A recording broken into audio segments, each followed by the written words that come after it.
Yeah, I think Ganesh, we can start off. We'll let others join. Okay, yeah, sure. Hi everyone. Good afternoon, good evening, or maybe good evening, and wherever you are. And thanks for joining the meetup. So we are going to talk about in today's meetup. We are going to talk about the MCP, so which combines the topics of views of agent fabric. We will touch a bit about it, and also about a detailed walkthrough of MCP and with a demo. For that, we have our speakers Chinmay, Diljot, and Mantasha with us.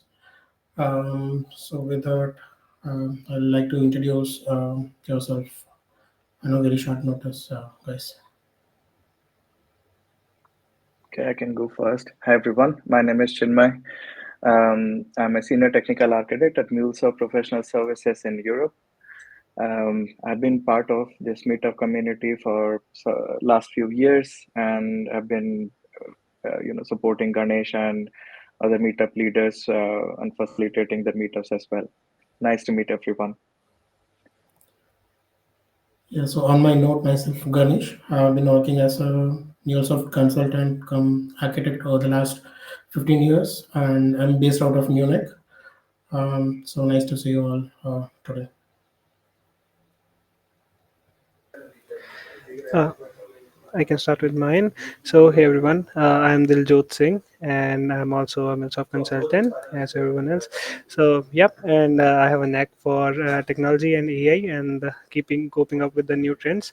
So that's what you will see in this meetup as well. So, yep, looking forward for this meetup. Yeah, everyone, I'm Manshika Bastum. I work as a solution consultant at Helios Consulting. And yeah, we'll be talking about the MCP server today. We'll strive forward and explore anything and everything about this in the today's session. Thanks, everyone. Yeah. So before we start on, I'd like to spend a minute reading about the safe harbor statement. So we'll be recording this session. Hope it is okay for everyone. And yeah, so everything, whatever we present here, it is only for the learning purposes. Yeah, so we'll just give a minute for it.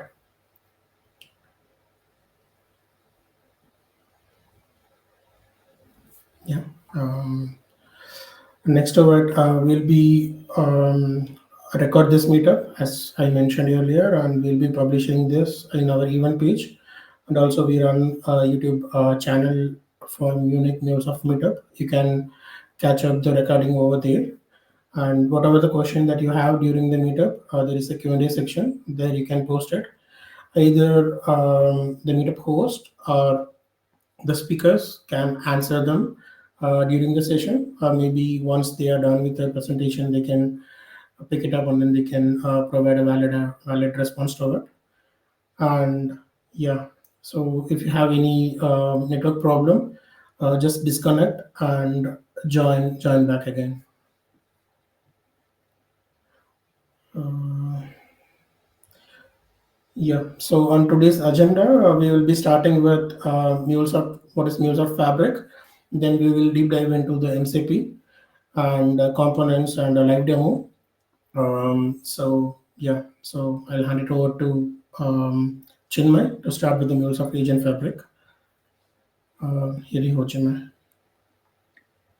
Right. So Ganesh, I might need the screen. Yes. Okay. Perfect. Okay. Give me a second. I'll organize myself.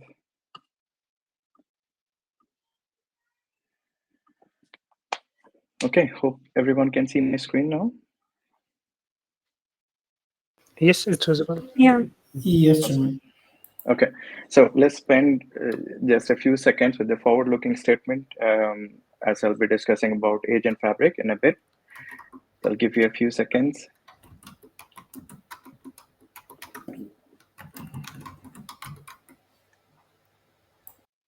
Right. And while I'm presenting, if you have any questions, please do post your questions in the Q&A section. You can find it in the presenter box. Okay. Okay. So let's start with the topic. Right. So what I'm here to present. So I'm very excited to share MuleSoft's vision of your agentic enterprise. So companies everywhere are embracing AI agents. So AI is the topic of discussion anywhere and everywhere. And while they have made great strides, the big question still remains. How do you govern and orchestrate across all of the agents, apps, and tools across your business ecosystem or your enterprise ecosystem? So, as this is a new frontier of business, it's a future where every system, every application, every agent can collaborate to deliver truly intelligent and secure and coordinated agentic enterprise. And this is where the MuleSoft agent fabric comes in. Okay.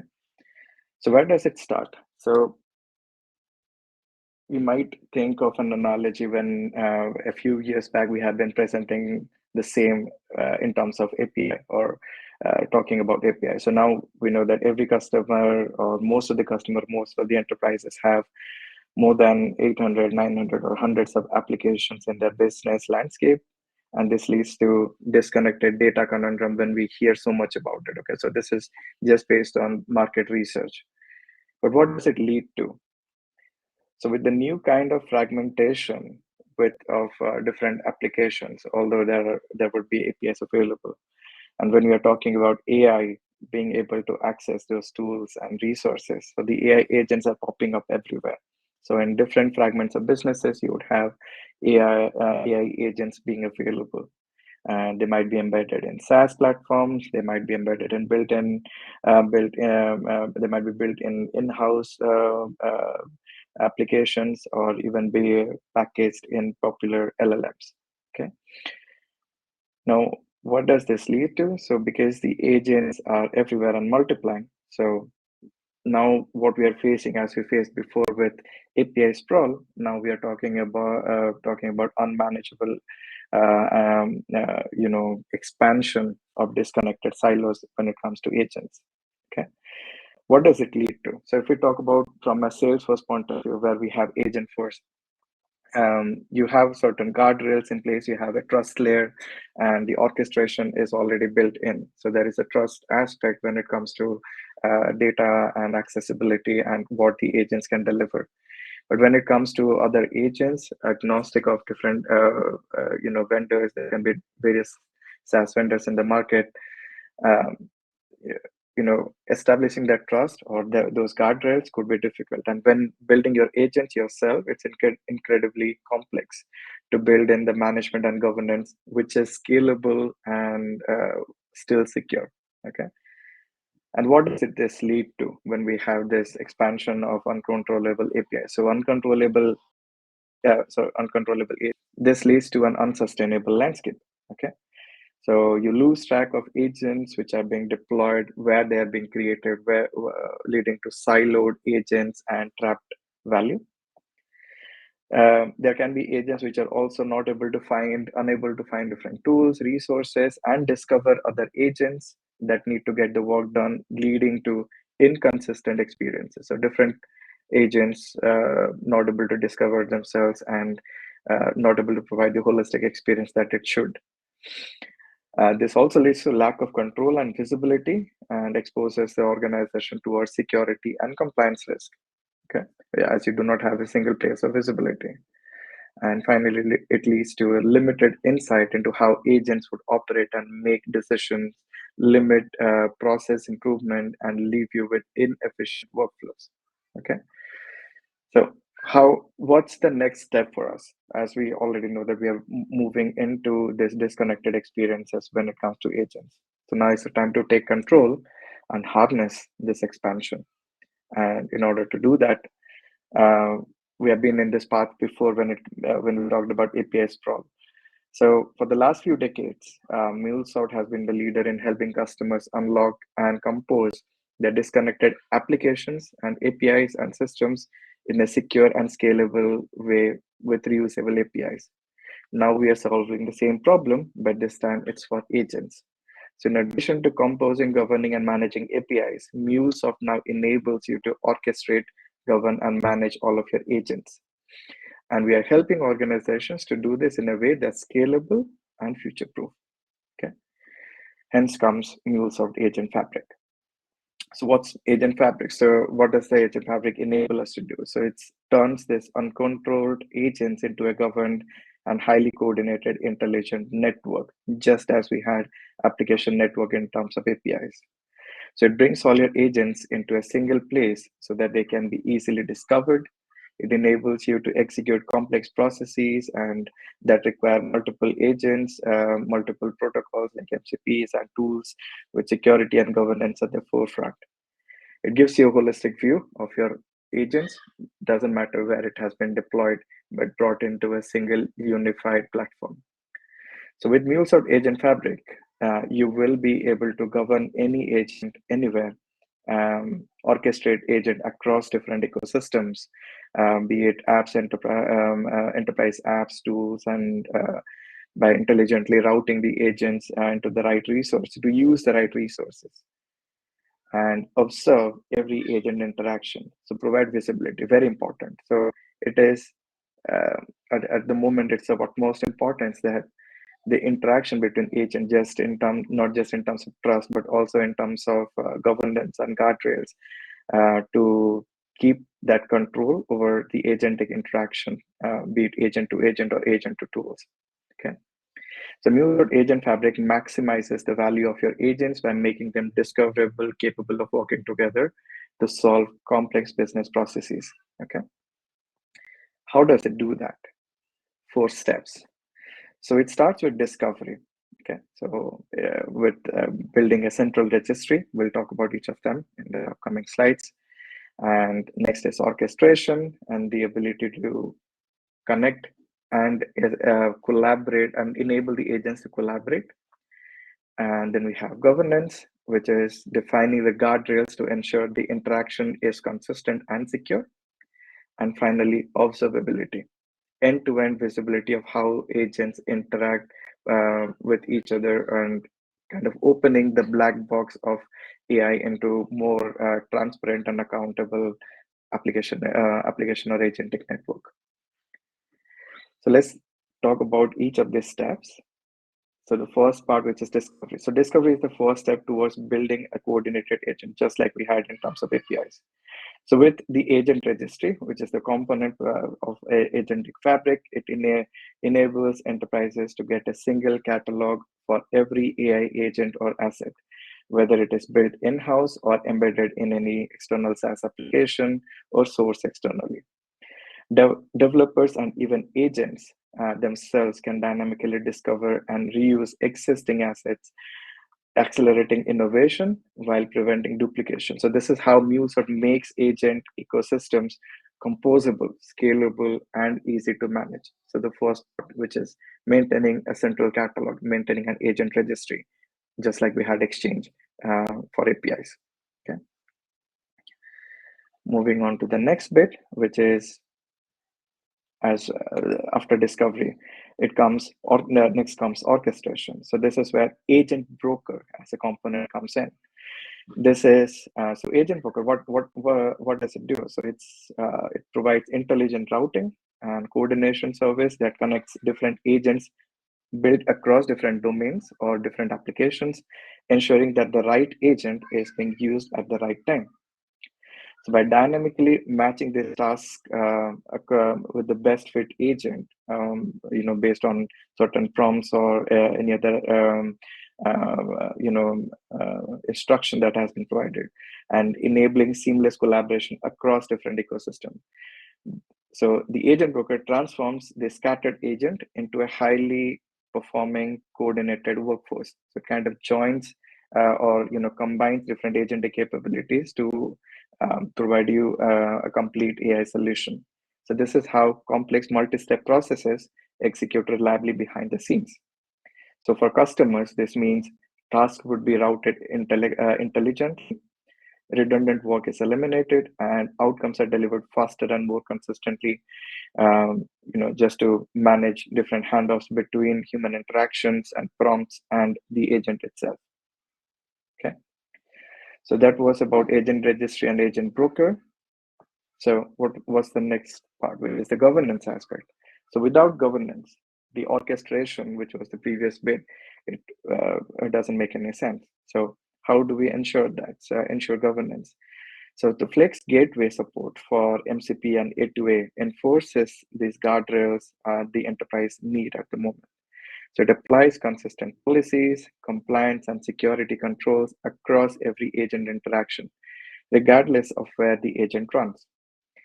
You can think of it as an enterprise policy framework for your agent network, ensuring that agents act responsibly, securely, collaborate effectively, and align with business objectives. So, governance is what leads the enterprise to scale with confidence, not with risk. So, it's an important aspect. So, to have a governance on top of your orchestration.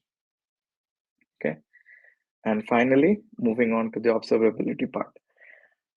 It's very important, like I said, to monitor or to have that control or at least have a view of the agentic interactions. So finally bringing in transparency through agent visualizer. So this tool untangles the multi-agent interactions by turning them into a clear iterative map. So it's similar to what we had when in terms of APIs with visualizer. So you can trace these decisions, monitor the real-time health, detect bottlenecks or risks like hallucinations before they impact the outcomes of an agentic architecture. So by giving IT and business leaders the visibility of how agents are performing, so the agent visualizer builds this trust with the AI-powered workflows.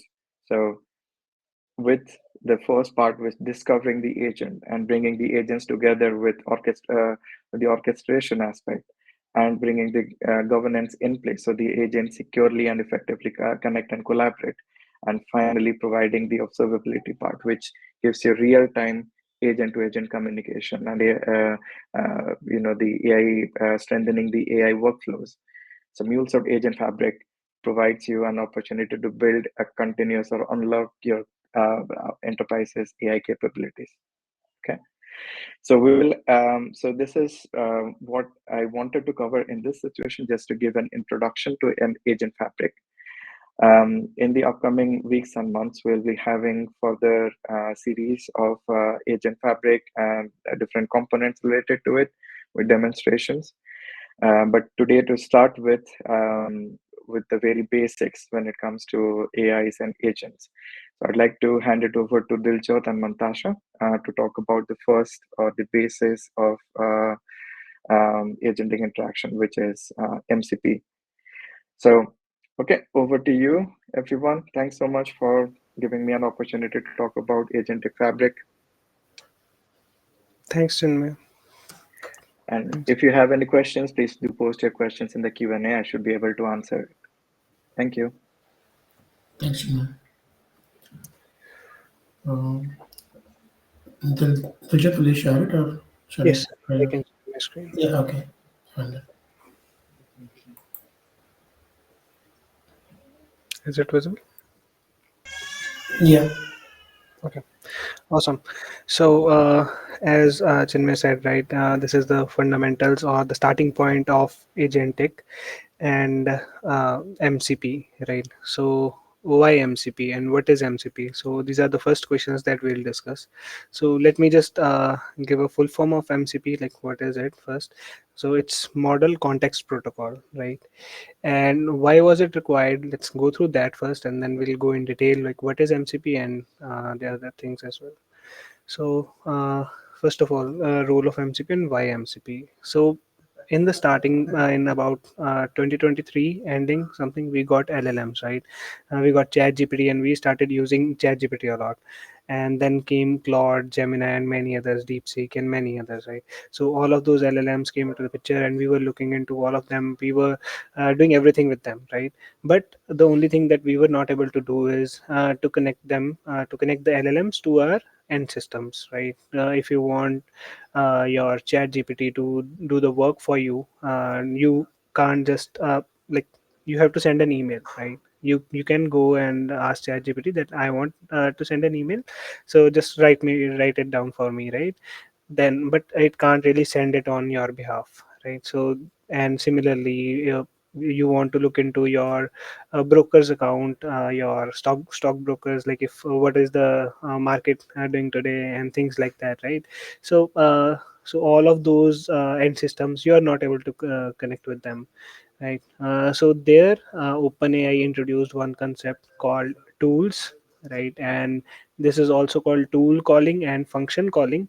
So this is the major concept that is around, and it was coined by OpenAI, and it was like we have a Chat GPT API and OpenAI's API with which we can get to Chat GPT, and with it we can create a function. So it's basically a wrapper over a API itself. We have an API, and for the or any other connection detail that we have, we can add that connection detail or authentication details and all the other things in one function, and embed that function to our LLM, right? So it will be kind of a custom GPT for yourself only, and that tool will be integrated in that LLM for you. And whenever you use something, if now suppose you have given the Gmail access to it, you went to the Google and created a connected app with it, and give created a tool, created a function with it, that this is what this connection does, and what are the parameters it required, primitives it required to work. And now your LLM, your chat GPT, is able to call email and create an email and also send the email. So things like that. You can also ask your LLM to set meetings on calendar. You can check your account brokers, like in India. Over here in India we have Zerodha, and as an account stockbroker, so that also has an MCP, and that can be also connected, right? So there are multiple APIs that we can use for these tools. And but there was only one thing, that this was not standardized, right? So everyone is creating their own tools, everyone is having integrations, custom integrations for it, and it was not scalable and not standardized, right? So that's where MCP came into the picture. So now what it does is, so it is basically a model context protocol. So it has like it's in between the LLM and tools. So it hosts all of the tools at one place. So what are the tools now here? These are the capabilities or the APIs and the connections that you can make with the end systems, and these are hosted on MCP server. And then MCP server is a standardized protocol like HTTP for REST and many others, right? For SFTP for files and folders. And this MCP is basically for LLMs slash AI agents to connect to tools and capabilities, right? So this is what it is for, and you can scale it. You can it is a standard one. So whatever happens, like you created one, suppose you have Salesforce, you created one integration with Salesforce and wrapped it up with the MCP server. Now it can be scaled to any number of persons, like any number of people can create an MCP client on their LLM and can use that same MCP host without doing anything, right? So I'll explain the server and the host and the clients in the next uh, slides. But yeah, so here, so MCP is basically providing context to LLM, like what does this tool does, what does this tool do, and what does this tool do, right? So now LLM have the context for these tools, and at a standard way, now it can call based on the query of user. It can call the MCP, and then MCP will call the tool accordingly. So I hope it clears why we needed the MCP, right? Is there anyone have any questions regarding this? It's like, why is there an MCP? If not, then we can go ahead with what is MCP, right?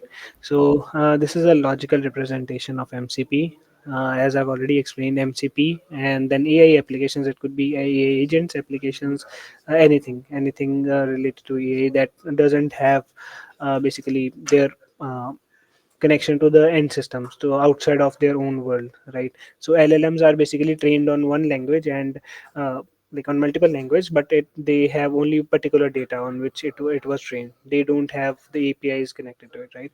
So here you can see it can connect to Claude, since Claude coined this term and concept MCP.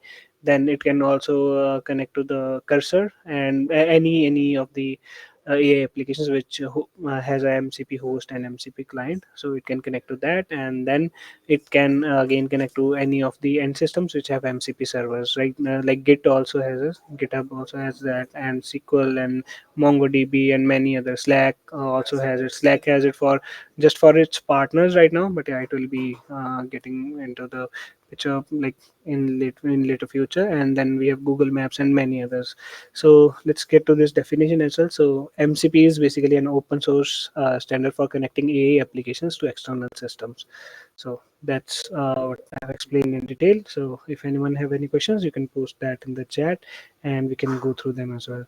Now going forward, we have like as I was talking about, right, that MCP host, client, and then server, right? So these are the major components of MCP. And now here is it. So MCP host is anything uh, that has an that's an AI applications, right? So Claude can be called an MCP host. Cursor can be called as MCP host. Then it internally creates MCP clients and it's a one-to-one connection. So it creates MCP clients for all of the end system, all of the MCP servers that we connect to. Suppose you are connecting to one MCP server, that's Sentry or Salesforce or something like that, and then the file system, and the third one is database, right? So MCP hosts will internally spin up a new MCP client for every server to connect to, right? So this is basically these are the three components of a MCP. MCP host is AI application which creates MCP client to connect to the MCP server, right? And now MCP host is also the tool registry. So what it does is it calls the MCP server, asks for the tools, like which tools are there on the this server, which are established with it, and now those tools are communicated back to MCP host, MCP client, and then MCP host. And now this MCP host registers all the tools and gives this context to LLM for future use, right? So if you want to now write an email and send it as well, it will do it for you. So that's what it does. And now this is basic architecture for it. So now user queries something on the MCP host. That is, let's call the MCP host the cursor, because we'll be using cursor uh, in this meetup to show everything on the MCP side. MCP as a MCP host, right? So user queries anything on MCP host, and it has two clients which are connected to two MCP servers. One is local, the above one. This MCP server one is local. MCP servers two is on the uh, any cloud service, right?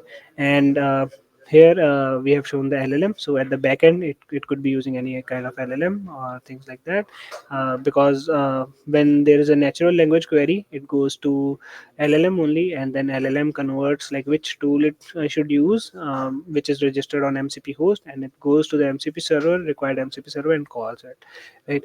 So now there are two layers on MCP as well, right? So we want one layer to transfer the data, and then one layer like which kind of data, right? So MCP basically supports JSON RPC 2.0. Now, what is JSON RPC 2.0? It's a mixture of JSON, like the format is JSON, but internally has the RPC, which is remote procedure calling, right? So, if you want to call any of the system, which is like MCP server over here with this MCP client, right? If you want to call it without giving it any metadata of how the call was created, what was the network details, and things like that, that's where RPC comes into picture, right? So it's a JSON RPC as a whole. It is the data layer for this MCP, and then we have the transport layer. Now, why JSON RPC 2.0, right? Now, why not anything else? So why is that? Because it's agnostic through the transport layer, right? So it can be used, as you can see in the above layer, it is using stdio as the transport layer. In the lower one, it is using http plus sse, right? So in future, if we want to use this with the WebSocket or with any other protocol, we can do that as well, right? But right now, so for the local stdio, it's the normal input output that we have, right? When we even write like our basic code, which is hello world, right? That's the output that we got. We send it as print hello world, that's the input, and the output is printed, right, as the hello world. So that's standard input output, which is used on the local. And then on the cloud, we generally use http for everything, right? So these days, and there is a extended version of http only, which is sse. It is the server side connection, and it can be used to connect anything like which server wants to send to host, right? So there could be notifications that server want to send, or things like that, right? So it's a server side ending connection. So it's a extension of http only. And so any kind of server side events will be covered in this sse. And this is basically the transport layer for remote servers that we have, right? So local server, you can create, like if you have an internal api that you created and you want to connect it to your llm, that's where your local server comes into picture. And mcp server too, which is on cloud, you can use github, or even MuleSoft has provided their MCP server, right? With which we'll also be explaining a bit in this session. So we can use that as well. So MuleSoft MCP server is also hosted on the MuleSoft itself. So yeah, going forward, uh, now what is the difference between traditional APIs and MCP, right? So as I already told you one thing, that the APIs were previously there, right? And those were connected via tools in the LLMs, right? But MCPs are a bit different over here. And what does MCP do here is, so MCP works with the gateways, right? APIs works with gateways, and as the name suggests, is the application programming interface, right? It's those are APIs are created for just for the APIs, whereas MCP is created for anything that is related to AI or the AI applications that we use, right? So it could be any connection. It could be API connection as well internally on the MCP. It could be the database connection. It could be any connection thing, right? And all of the authentications are normally like we do for API. If it's OAuth, MCP will also be using that OAuth itself, right, internally. So that's what you have to set up. So security is also the same, because you are setting it up on your MCP host, right? And there's like in MCP we have three primitives over here. Those are resources, tools, and prompts as well, which I'll explain in a minute. So I hope APIs and MCP is difference is clear, right? Because API is for applications, and MCP is for any AI applications that are there. So these are basically, MCP is giving us the tools and capabilities which are hosted online. But API, it's more of a rigid thing, that this is one call, and this call will get you only this thing, right? Whereas MCP, we can give a natural language query. It can look into its tools and give accordingly on the based on the query. It goes to it and gives us back the answer as we want it, right? And now the primitives that we have for MCP, these are resources, tools, and prompts, right? So resources are something that is more of a non-actionable item, right? And it's more of a metadata thing. Like if you have a documentation for one of the API, that can be called as a resource, or you have a particular documentation for best practices, right, or something like that, so that can be called as a resource. So anything that's just a data, the read only data, it comes under the resources. And then tools are basically the actionable items. So any kind of actionable item is there, like you want to create that email, you want to send that email, you want to send the Slack message, you want to create a meeting event, right, on your calendar or anything, that comes under tools, right? You want to get the data of a customer from Salesforce, so something like that, that any actionable item comes under tool, right? And then we have prompts. Now prompts are basically the primitive that which tells the MCP that this structure of the input and output should be in this way, and these are the this tool does this thing. And basically, like if we created a tool which is calling our calendar, so it will tell us that this tool will be calling the calendar, and this is the request parameters it's required, and this is how the response will come out. And then we have our own MuleSoft MCP connectors. And Mantasha, you can take forward this. Yeah, I will take it from this. You can keep sharing. Just a second, Mantasha. So if anyone have any questions, they can put in chat, and I'll be answering them. So yeah, over to you, Mantasha. Thank Yeah. We'll be talking about the use of MCP connectors. So MuleSoft has provided the connectors to interact with the systems that suppose the model context protocol. So in this case, can you move to the next slide, Diljot?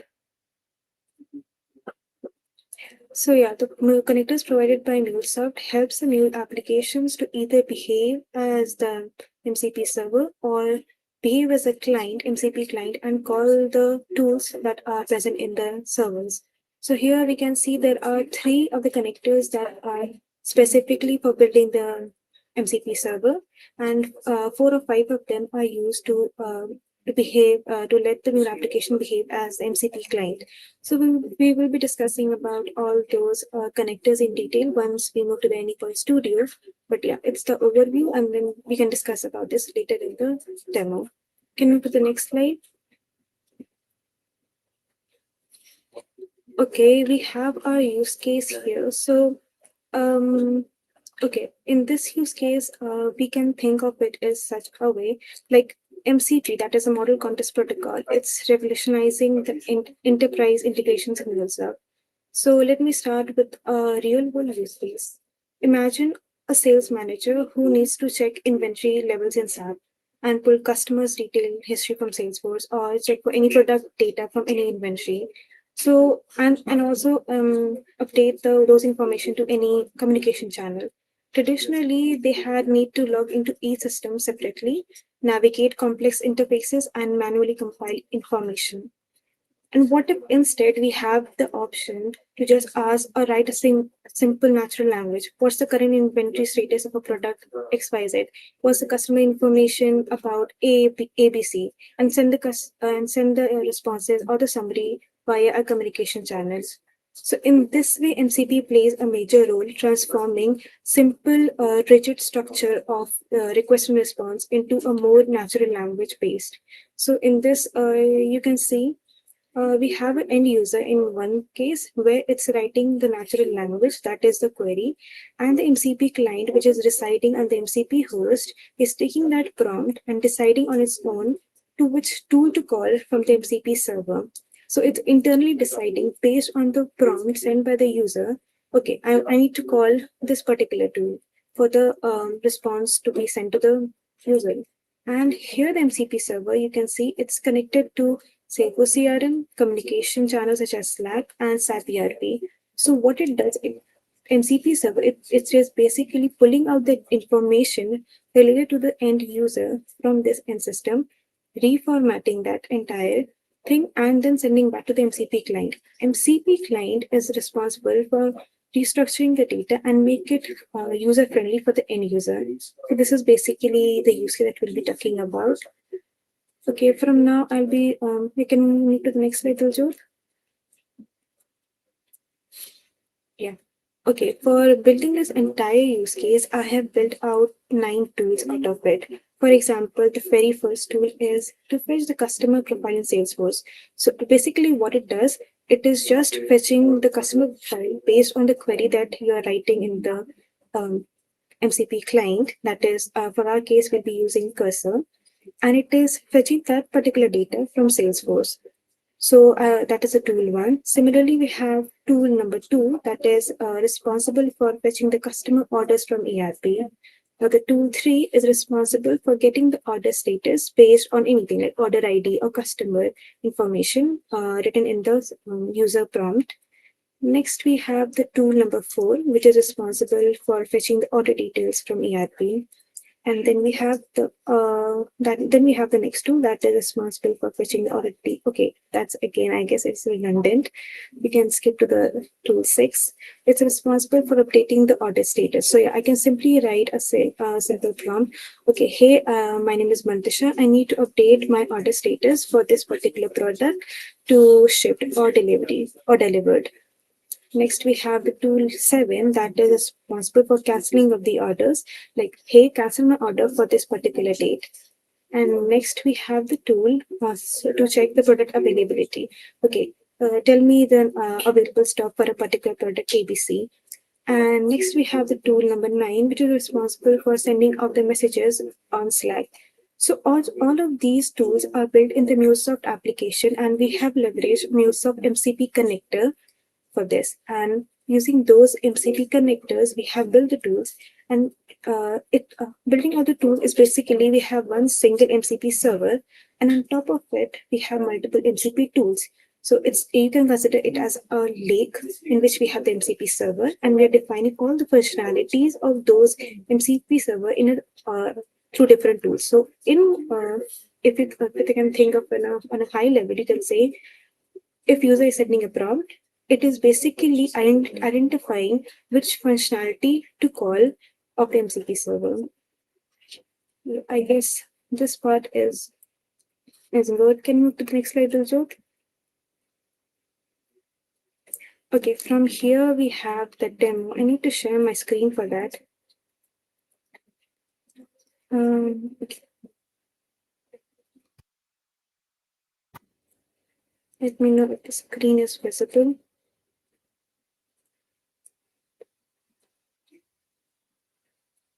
Can you see my screen? Yes, Susan. Okay. So yeah, we are here on Management Studio. As I have defined in the previous slides, that we have built out different 8 to 9 tools, and you can see we have built out 8 to 9 different flows for each of the tools that we have configured. So the very first one was the get customer profile. So it is basically fetching the customer profile based on the Salesforce account that we're getting in the prompt. Let me just highlight this a bit.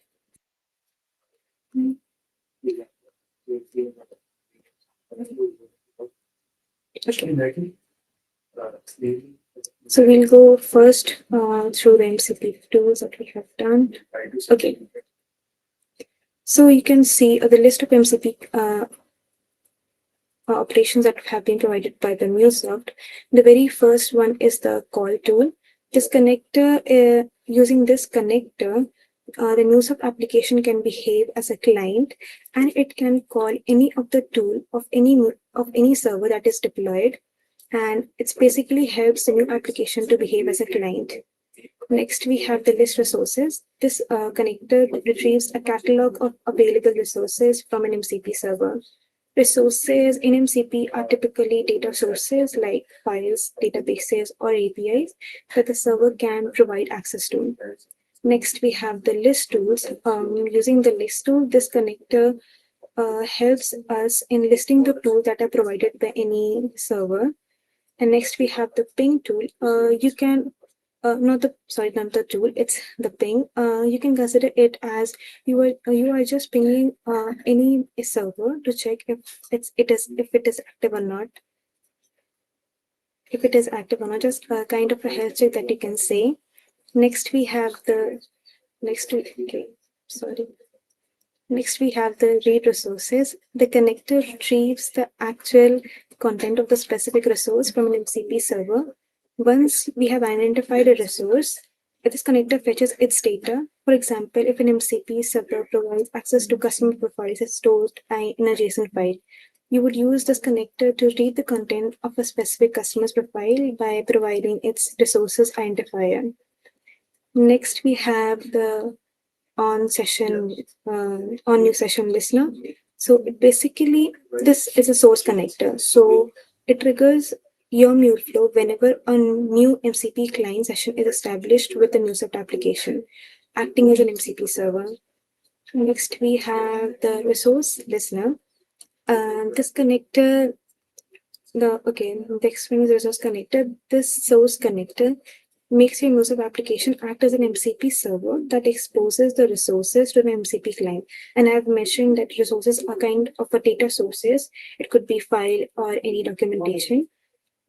Next, we have a tool listener, which I have leveraged in this MuleSoft demo, which will help our MuleSoft application to behave as an MCP server to expose the tools. So we'll go one by one, each of them. Okay, if we go to the very first flow and do the configuration here. Okay, looking to the configuration, the very first one we have is the connector configuration. If you open the configuration, you'll see you need to define the name and the connection. The connection here we have two different options. One is the SSE server, that is server set events, and the other is streamable HTTP server. So the server sent events is typically preferred when you need the server to actively push resource updates, tool responses, or session events to clients in real time. It maintains a persistent HTTP connection and is specifically designed for MCP protocols communication need. Next, we have the streamable HTTP server, which uses regular HTTP requests and responses, but with streamable capabilities, you can say. That's the difference between SSE server and streamable HTTP. Next, we have the inbuilt listener configuration, that is the generic configuration that you can see, the simple HTTP port and host. Next, we have the SSE endpoint, the endpoint that the client will use to initialize the SSE connection with. Next, we have the message path. If you scroll down, you'll see the server name. You need to specify what type a name to your server and the version. So it's the global configuration of your MCP server. Let me go back to my flow. Okay. After giving the configuration to your MCP server, now it's the time to give the detailed information about your tool. So the very first one that you'll see is the get customer profile. It's the name that you'll be giving to your MCP tool. This is the same name that will be reflected on your cursor when you will configure your MCP server there. And next we have a small description about what your MCP tool is going to do. So in my case, it's retrieving custom profile by its name. And for the same, I have designed the schema required. It's just a simple one. It's looking for the schema. Sorry, it's looking for the parameter name. Next, we have the responses. So in the case of response, you can see we have 4 different options. One is add text tool response content, which is basically sending the response in a simple text or JSON format. Next, we have the image in case you want to send the data in an image format. And next, we have the text resource. It's kind of, you can say that a downloadable link or a PDF or something, that is the resource tool. And in add blob resource, you'll be sending the data in the binary format. So in my use case, I'm simply using the text tool that will be given a response in simple text or JSON format. So this is the configuration of your tools. So if we open it here, you'll see we have 3 different options here. One is the text, that will be the response that you'll be sending to the client, in our case cursor. Next is the audience. So audience, it can either accept 2 of the values, that is user or assistant. So it describes who the intended consumer of the data is. And next we have the priority, which in this priority under this field, it accepts only number. So it could be either 0 or 1. A value of 1 means it is the most important, and a value of 0 means it's least important. So this is the configuration for the tool. And similarly, I have designed the remaining 7 to 8 tools, that is the get customer orders or the check order status or sending the data on Slack. All of these are defined here. And all of these are done through using the tool listener, that is this connector. So it's basically giving our it's basically giving the chance to create tools using our mail application. So if I deploy it here, okay, let me just deploy this mail application. Let me know if the cursor is visible also on your end. Yes, it's visible. Okay. Okay, so moving to the configuration of this MCP, if you move to this page of the cursor, you'll search tools in MCP. Under tools in MCP, there is an option of adding a new MCP server. And then you need to paste this JSON body under it. So here, remember the part that I have added in that is SE part, that is MCP demo. I'm giving that to this URL. So it identifies, okay, to which URL to be listening while calling the tools. So since I'm deploying this application locally, and I've given the host as localhost 8081. So once the code is deployed locally, I'll be able to interact with this MuleSoft application that is behaving as an MCP server. So yeah, let's just wait for it to deploy. And once it is deployed, you will be seeing a green mark here. And so it means that you can interact with the MCP server now. Yep, and that will show all of the tools that we have on Yeah. the cursor, and also like what are the parameters that are required by the tool, and what does that tool actually does. So description of that. Exactly. So whatever tools I mentioned here, like I mentioned before, we are giving a name to all of our tools. So all these tools that we have given a name that will be reflected under this section. So we can easily check, okay, this tool is up and running. We can easily connect to it, and yeah, we'll see what happens when we write the prompt from our side.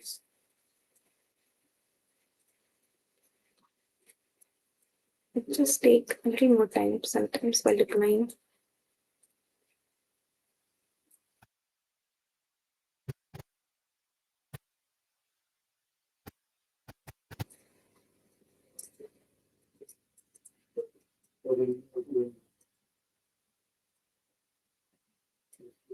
And also later in the demo, the job will be also showcasing how we can use the MCP server provided by MuleSoft for the Anypoint platform. So yeah,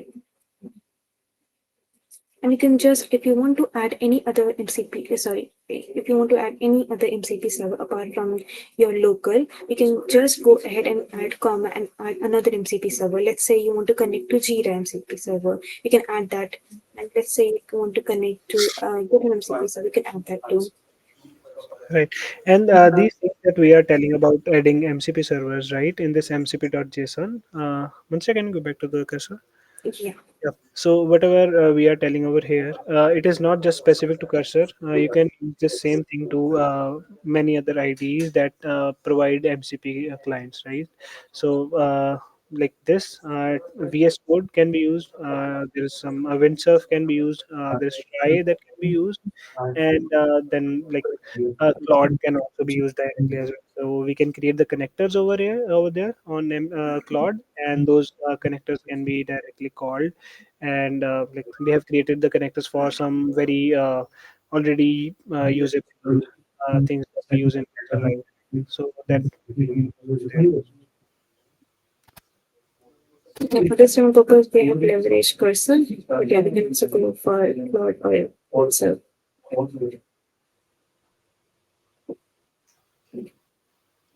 No, it's taking some screen. Let's wait a minute here.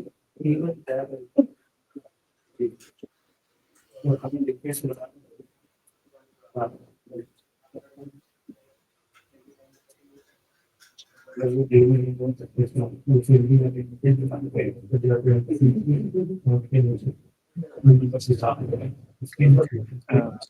Diljit, I think you can go on mute if you're not speaking.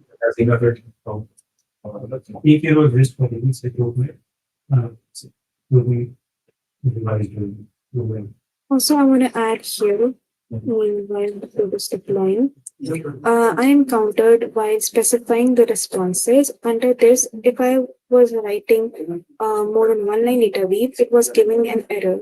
So if you want to look around, I searched a bit and did a little play around this. It was accepting only one line data weave. So yeah, you can also look that too.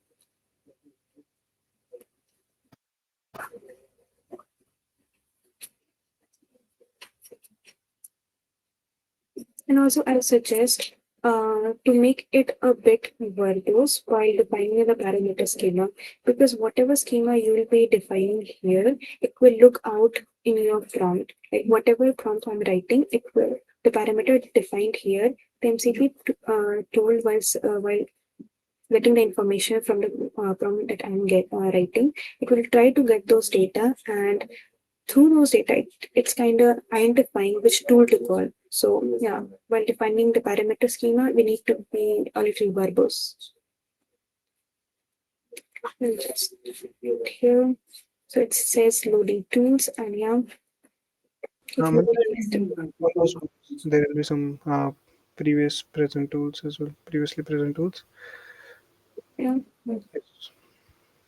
So here you can see, meanwhile, it's like connecting to it. We can just explain whatever tools name that we have defined in a MuleSoft application is reflected here. So yeah, you can see, okay, these are the number of tools that you have defined in MuleSoft application. And when you hover over it, you can see a little description of that particular tool.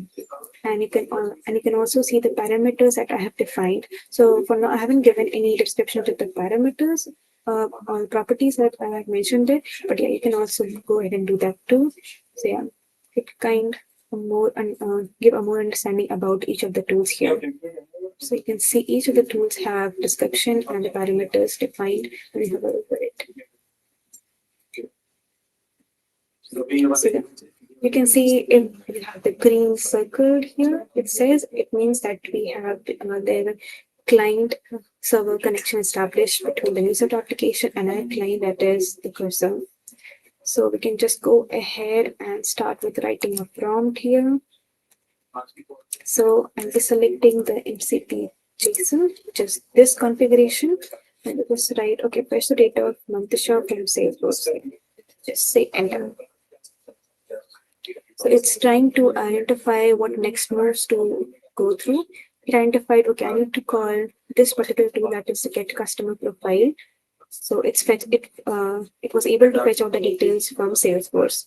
That is a record type, ID, account number, and the phone number, and the data billing address. If we go ahead and if you move ahead and go ahead with using different other than this tool, then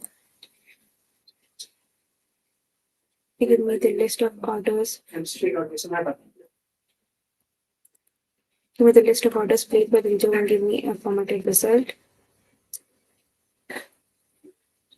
So yeah, it identified, okay, get customer orders, and it is able to fetch the orders placed by Diljot, and it's giving me a formatted result. Okay, there were two orders placed by Diljot. One was for the wireless mouse and the other was for the USB-C hub. So it is able to fetch those data from the ERP. So I'm just writing a basic query, not defining any particular formatted request, just a simple query, and it's able to get the result out of it. Now, let's make it a little more matchable language. What is the status of orders placed by Dojo? I'm just simply writing status. Give me the status of the orders. Just planning the next move. And it says, okay, it was able to identify to call this check order status. So it identified there were two orders that were, the first order ID was 001, that is from my wireless mouse, and it was delivered. And the other was order ID 004 with the status as cancelled. So if we go ahead and write a more generic prompt, saying how many stocks are left for the product laptop stand, and send the response in Slack. So here, what we are doing, we are kind of invoking two tools at once. So what we are doing, we are first getting the stocks for a particular product, then we want the response on Slack. So in turn, like for the user, we don't know we are calling two different tools, but internally it will be able to call two different tools, and it will remember the order of which tool to call. So it first get along with the check inventory availability, that is to check the available stock for the product, and then it's identified to the tool, that is send message Slack, to send the response to that Slack channel. So if I go ahead and open my Slack channel, so it's 10:35 in India, and we can see we got the response today at 10:35. That is the detail of this particular product, that is laptop stand inventory. We got the status in stock, we got the level, and the units available and everything. So we can say that yeah, it can identify which tool to call at once and in which order to call. So let's get ahead with another prompt to see if it will be able to call three different tools at once. So what we are doing, we are sending the request such as the get the account information and order details of Mantasha.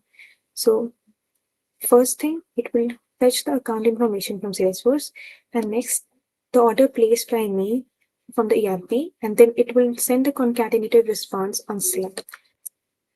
So it is basically interacting with three different tools at once and will follow the correct order out of it. So it first went from get customer profile and get customer orders, and it is basically sending the response to my Slack channel. Yeah, you can see that. Okay, this is my information, and I've placed, I guess, two different orders. One with order ID this, that is a Bluetooth speaker, and the next order ID 003, and all the related information. So what it does is it is basically interacting with three different tools at once based on the prompt we are sending. So yeah, any question from here?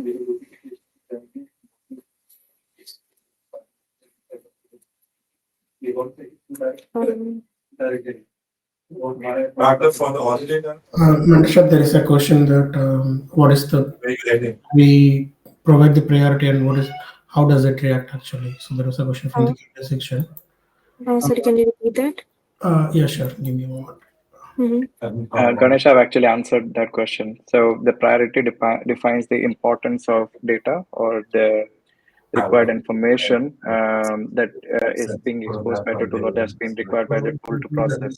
So value of 0 means the data is required, and so 1 means the data is required on priority, and 0 means the data is optional. It's not a required field to be filled. It's just you can define a priority if you want to.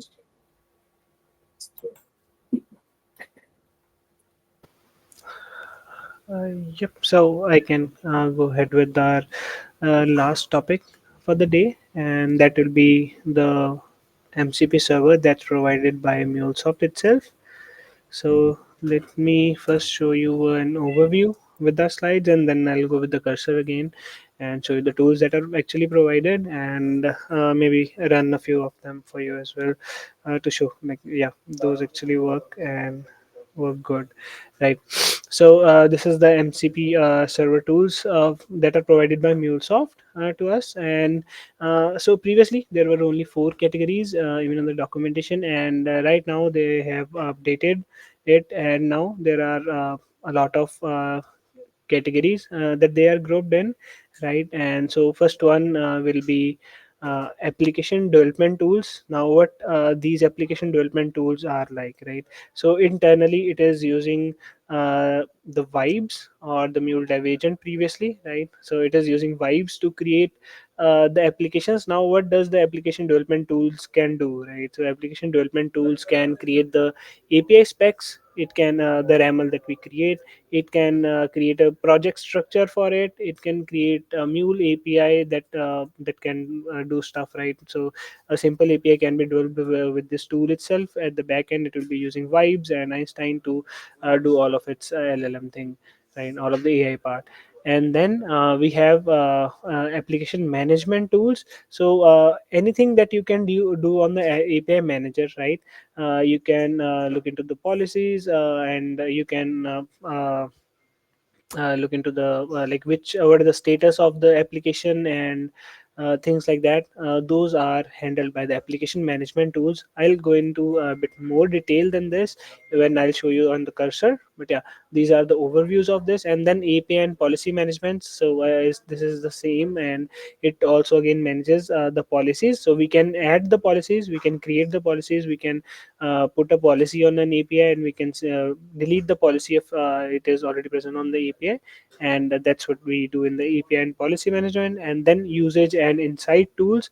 So what are these exactly, right? So when we go to the monitoring, right, we can see the usage of an api, like how many calls did we get, and how like what are the things going on, and what are the insights for that api. And that's what we can see with the usage and insight tools. And then we have the other four tools which are not generally available on the like not available to us on the cursor, but they are available on acb. Like when we get the acb on our cursor, maybe then they'll be available. So they are acb only or connector builder only, right? So these tools are a bit out of scope for this session, but yeah, so giving you an overview for this. So data wave development, it again comes to the same thing as application development tool. It creates the data wave for us. And then connector development, so if you have any custom connector that you want to connect create, and that can be connected with this tool. And this is basically used by the connector builder that we have in MuleSoft. And then agent network development tools, so this is basically creating the agent network in the agent fabric. And this is again in acb, and everything over there. So we have the agent fabric, we can orchestrate, and we can create the agent broker in it, right? So all of those things are handled by this. And then governance, so governance, as some people might know, this is for the best practices that are there on the apis, right? And like if it is in camel casing or things like that, so we can add, create or create rule sets, add rule sets, and delete rule sets. So we can see the rule sets as well. So these are the basic categories that MuleSoft MCP server is divided into. And then I can go ahead with the demo real quick with my just a second, let me share my other screen. And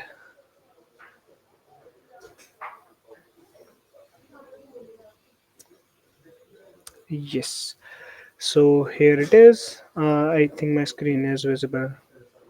Can anyone please confirm? Yes, we can see. Awesome.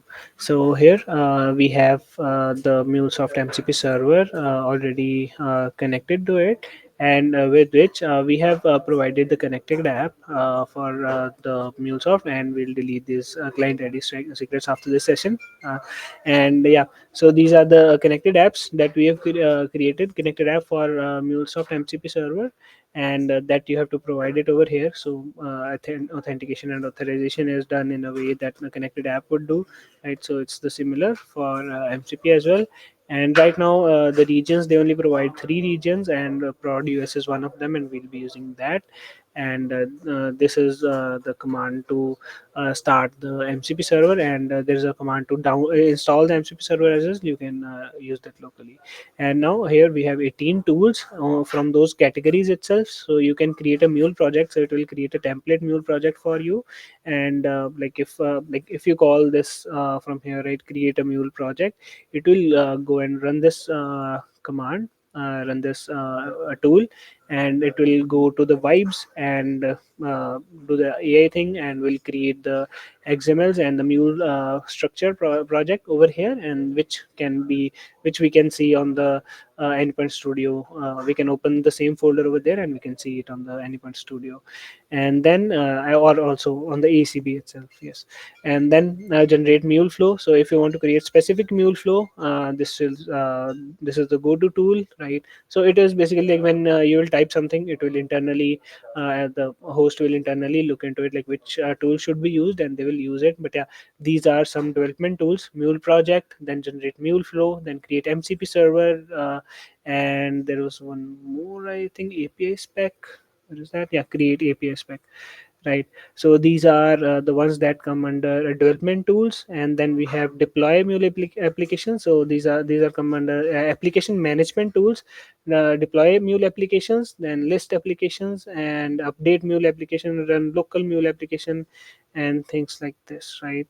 And create and manage assets as well. Then this get platform insights and these assets, these come under API and insights, you sorry API management tools, API and uh, insights management tool. And then we have the usage tools. Now you can see the metrics of the usages, and also the policies and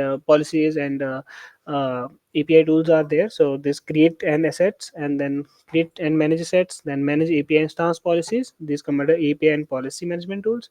And insight, and then we have usage tools, which is this get reuse metrics, right? What are the metrics for that API? These come under usage and insights. And then we have manage API instances and manage flex gateways and all others. So these are the basic tools that we have for MuleSoft. And let's call one of it already that we tried previously as well for the test. And let's call something else first. So I haven't given the access to all of the environments. Let's call which environment access do you have, right? So it will go and run this and let me know like which environment tool does it have. So yeah, as it already found, it has the test environment. Now let's go ahead with the test environment and call it list the instances present in test environment. Yep. So it has, oh, I think it is already using it from cache. Let me create a new one over here and now get through it.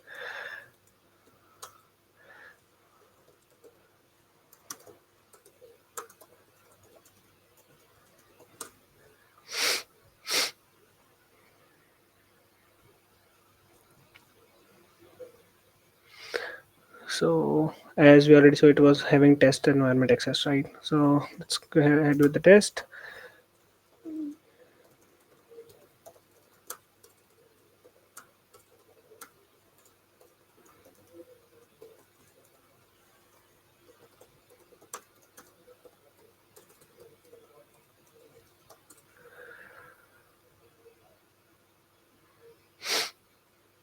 Yep. So it is running the ran, as you can see, ran list applications, and it has given, okay, so it is unauthorized. So there is some internal issue in the authorization. So but yeah, you can see the example over here, right? So it was showing this. And if you call the status, just you want the active ones, it will show you just the active API instances that are there. And if you want to see all of the API instances, it has also given us that. And in here you can see it has run the list API instances, that same thing that was unable to do over there. But yeah, it has run the list API instances. The active instances were only two of them, and then we have the total API instances as well present over here. There are six other API instances in test with the status unregistered and things like that. So this has went to the MuleSoft N1 platform, looked into it, and given us the API instances that are active and what the others are unregistered, right? So it has given everything and also the names of the APIs that are there. So yeah, this is pretty much it for the tools and MCP. So if anyone have any questions, you can go ahead and shoot the questions. So, and Chinmay, Ganesh, if we can provide access for the video maybe to everyone, if they can join. Uh, Just a few minutes before we do that. Okay, so let's allow everyone to, post their questions if they have any. Okay.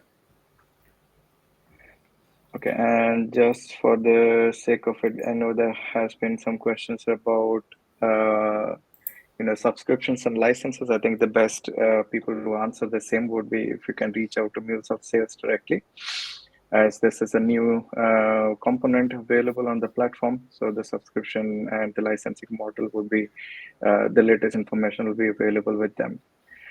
On the other hand, let me add a few details here in the chat. So you can check, there are a few links which I've added in the chat right now in the context of MCP. When it comes to MuleSoft policy, so I think the first one is you can just have a read about MuleSoft Model Context Protocol, then MuleSoft MCP policy. So the what was covered in this discussion was the usage of MCP connector, the understanding of MCP, how to create an MCP server, and the MuleSoft MCP server details. As part of the agent fabric, the MCP cataloging aspect and the MCP management aspect hasn't been covered yet, which we'll cover in one of our future sessions. And during those sessions, we'll explain some of the MCP policies, which I've written down in the chat. I've also added how you can create an MCP asset in Exchange. And here are also the links for it. And here is also the link for the MuleSoft MCP server. So please to have a look around. Okay, any questions?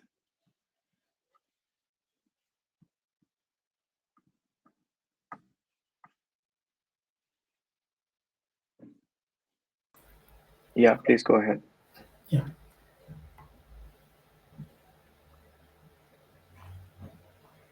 Can you post your question here?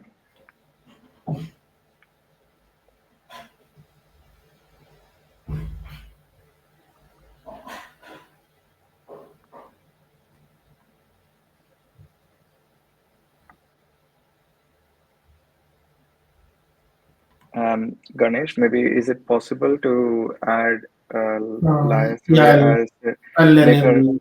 Yeah. I'll enable. I think it's about A2A actually. Okay, so although we are not covering A2A within this in this call, so you can. So there will be a separate session which will be where we will be covering this. It's not part of this session, but if you are interested about it, I can just post the links for the MuleSoft policies for A2A. Just give me a second. Flex gateway policies, inbound policies, and there you go. So this is from a management of an A2A card.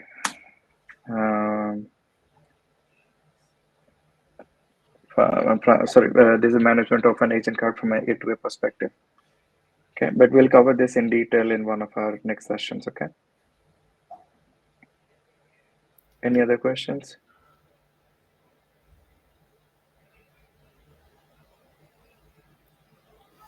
Yeah, I think we can go ahead now, Chinmay. Yeah, I think we can go ahead. So let's make everyone as a presenter. We can click a group picture and there is. Oh, okay. Thanks, Giacomo. So thank you, everyone. So Ganesh, would you like to make everyone as a presenter? We can take. yeah, sure, I'll do it. Just Okay. Yeah. So this is a word of caution. Please do not click on, end event. I don't think that is available anymore. It was from the previous tech. I don't see that, at least from my side. End event for all. We do have oh, Jenna.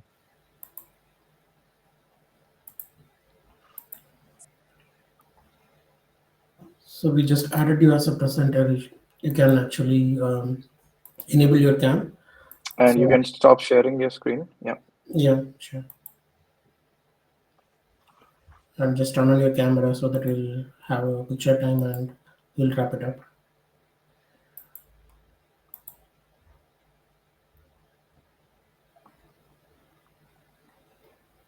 Let's give a few minutes for others to turn on the cameras.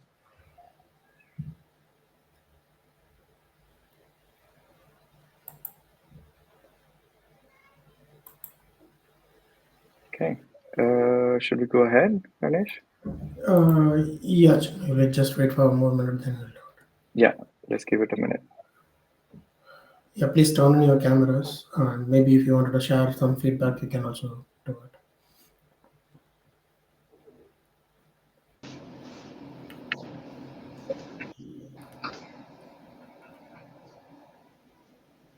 Hey, Anand. There are two Anands. Yeah, I know one of them. Okay, let's go ahead. Awesome. We can use 5 more minutes here. If you want, if anyone has anything to share or comment or ask about before we wrap it up.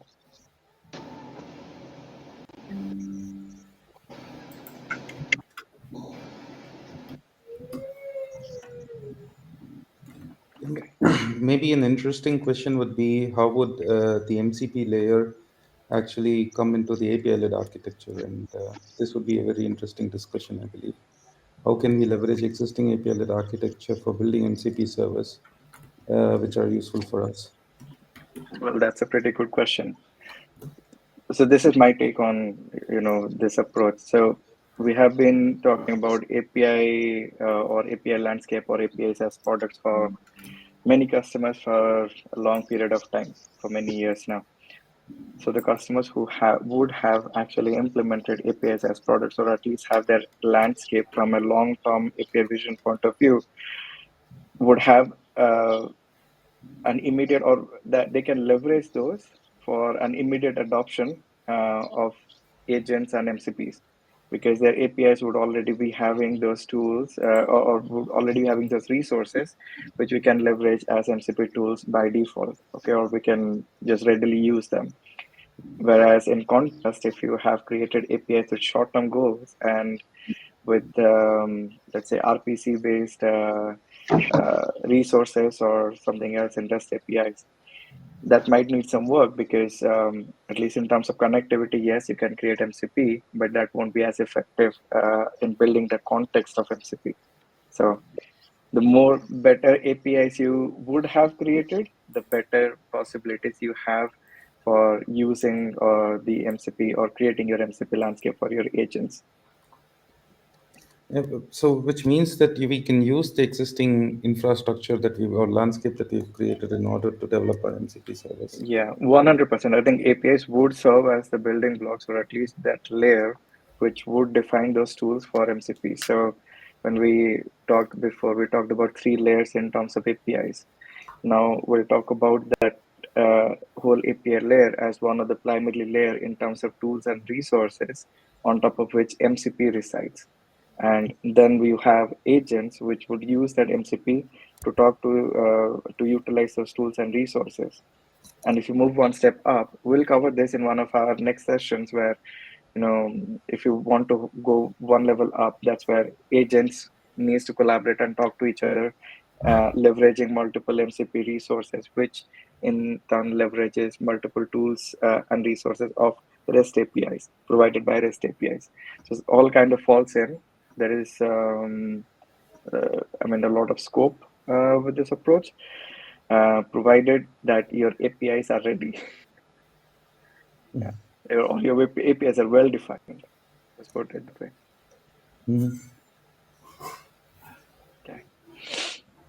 For those of you who do not know, Anand is also an MCP expert in this region.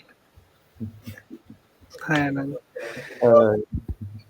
Okay, good. So thanks everyone for joining in. It was a nice discussion. Thanks Diljot and Mantasha for your efforts and the presentation. It was really There was a lot of learnings from this.